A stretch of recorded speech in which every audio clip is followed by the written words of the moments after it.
Hello, welcome back to my channel. Today, since it is now August, I will be going over all the books that I read in July. I read 5 books in July, and yeah, let's just get started.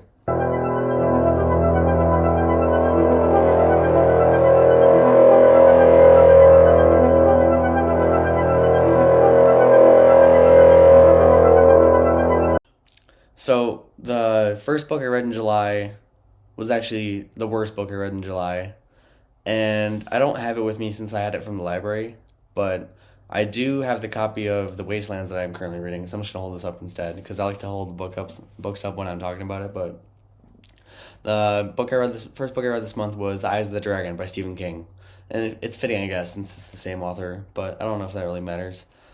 So The Eyes of the Dragon, it was just pretty underwhelming for me. I think I rated it like 3 stars, but I just really didn't like it that much, and I it was obviously YA, young adult fantasy, and I don't think it's Stephen King's best work. I only read it because it's one of Stephen King's books. I'm like, who knows? It could be really good. But I only was only really reading it for the Dark Tower connections because the villain is his name is Flag, so that connects to the Stand and the Dark Man from the Dark Tower, all that stuff. So yeah, nothing much to say about the Eyes of the Dragon. It was decent. Character work was okay. You obviously knew it was me happy ending. There were a couple plot twists that sort of shocked me, like, oh well, that's kind of cool, but wasn't too thrilled about it. So on to the next one. Up next, I decided I'm gonna rank these from 5 to 1 from worst to best. So the next book I read this month,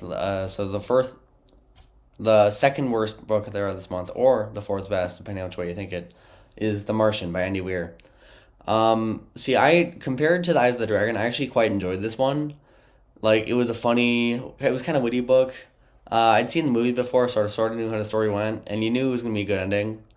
But this book was a feel good story. Like, it brought me out of a kind of slump because I had just gotten done reading The Talisman, and I wanted something else to read because my next book to read was The Stand, and that one's a long one. I didn't want to go from reading a really long book to another really long book, or an even longer book, I mean, without having something in between. This book is like 350 pages, so it's pretty short, very bite sized. It was a good story, fun. I love this cover, by the way. This is not the movie tie-in. This is the first edition hardcover my parents bought a while ago, back when we first the movie, or back when we first found the movie. But this book was pretty good. It was pretty funny. I liked the main character. I liked the diary structure of the book, with also interspersed with any time that it wasn't him being talked about in the story, there was like normal text. It was the third person normal text. But I enjoyed this one. I think I gave it a 3.5 out of 5, and I would recommend it. It was pretty funny. Good to get you out of slump because it definitely did for me. The third best book I read this month was The Talisman by Stephen King and Peter Straub. So I think I've said a couple things about this book already in the mid-year freakout tag book ranking that I made, and yeah, it's the whitest or the most yellow pages I've ever seen. It's almost like it's sprayed edges or something, but or maybe someone took a highlighter to it. I don't know, but this book it's pretty good. I liked it. I think I rated it like 4 stars, maybe 3.75 stars. But there were some parts of this book that I just didn't click with. Like the first quarter of this book was quite confusing, and I was sort of like lost, like fumbling around. But there was one character in this book that absolutely rescued this book from being not great, and that is Wolf. If you've read this book, you'd understand what I mean. Wolf is my favorite character in this book. The main character is kind of stuck up. His side character friend Richard is annoying as well, and I think Wolf is the only cry for Sandy. Even though if you read the book, you know he's not insane at all. It's just he's such a funny character. He's a comic relief, and I don't know. He really made this book a lot better, but the parts of the book with him not in it were definitely not as good as the parts of him with it, or the parts of the book with him in it.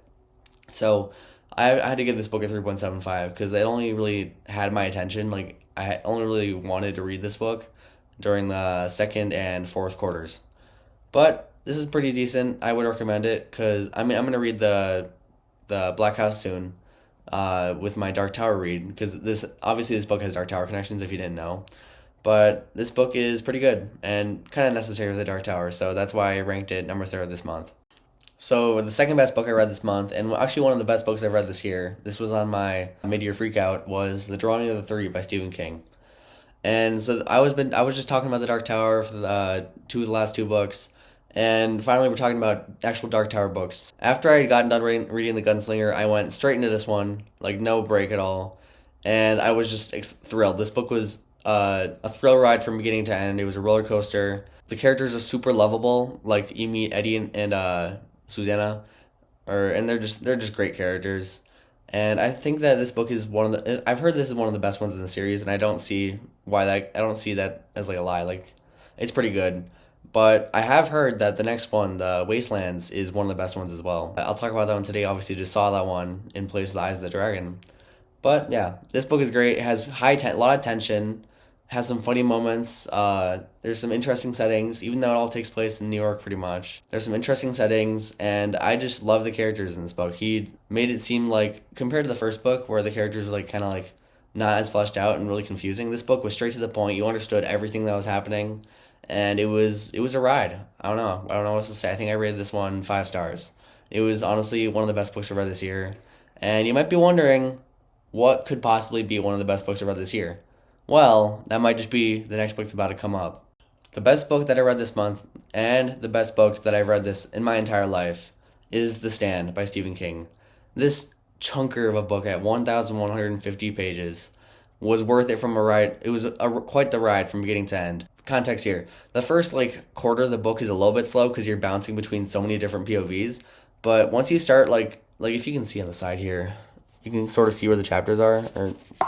Yeah, and there's a lot more in the first half or the first quarter than the rest. But once you start sticking to POVs of characters more, you really get to know them. You actually fall in love with the characters. Like the way he's written these characters, they feel so much like real people. Even though most of the times in books they do feel like that, but in this book they just felt so real to me. Like this is something that could happen. I still found myself fantasizing about living in this world and what I would do, how would I survive, and the the parts of the book in the I've seen a lot of people complain about the parts of the book in Boulder, Colorado, once they actually get to the town, because this book can kind of be split into two halves, which is a bunch of characters in the aftermath of the plague in the first half try to make it to Boulder, Colorado, or Las Vegas, and once they actually make it to their destination, then a bunch of stuff happens, and that's the second half of the book. But I actually enjoyed the second half of the book a lot more than the first half because I just love to see these characters interact. And there's some characters that I really hated some of the characters in this book. And you'll see what I mean once you end up reading this book. But I would 100% recommend this. Is the best book I've ever read. And I don't see that changing anytime soon unless something happens crazy with Dark Tower or something. Maybe I read it and it blows me away. But this book is going to stay on top for a while, I feel like. And finally, as usual, we're going to do a TBR update for the end of the month. So I showed you guys The Wastelands earlier. That is what I'm reading right now, and I'm about 150 pages in right now. Pretty good so far, but not as good as Drawing the 3 so far. But the next book I plan to read after this, I plan to go right to the next book and go to Wizard and Glass. I've heard a lot of good things about this one. It's the longest one in the series, 890 pages, so I'm a little bit intimidated, but it's just one big backstory apparently. So we'll see how it is. Thank you for watching this short monthly review. And if you're still watching right now, remember to subscribe, leave a comment saying what books you read this month. Thank you. Have a great day.